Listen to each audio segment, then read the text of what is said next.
Roditelji su Milana svake godine tokom letnjeg raspusta odvodili kod bake i sljedećeg dana se vozom vraćali kući. Jednog dana dečak kaže roditeljima: sad sam već dosta veliki, šta kažete da ove godine putujem sam kod bake? Nakon kraće diskusije roditelji su se složili, stajali su na peronu, mahali i davali mu posljednje savjete, a Milan je mislio: znam, rekli ste mi to 100 puta. Pred sam polazak otac ga je zagrlio i šapnuo mu: sine moj, ako se iznenada osjećaš loše ili uplašeno, ovo je za tebe. I stavio mu nešto u džep. Prvi put u životu je dečak sedeo sam u vozu bez roditelja.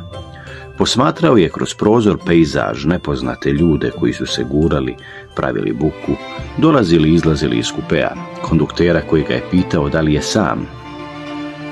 Čak mu se učinilo da ga jedan čovjek tužno gleda.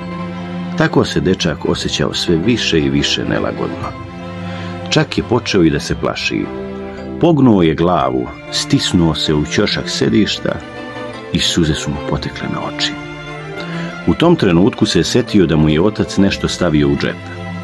Drhtavom rukom potražio je ceduljicu i otvorio je. Sine moj, ja sam tu u posljednjem vagonu. Tako je i u životu. Moramo pustiti svoju decu da odu i verujemo im. Ali uvijek treba da budemo tu negdje u posljednjem vagonu, da znaju to i da se ne plaše.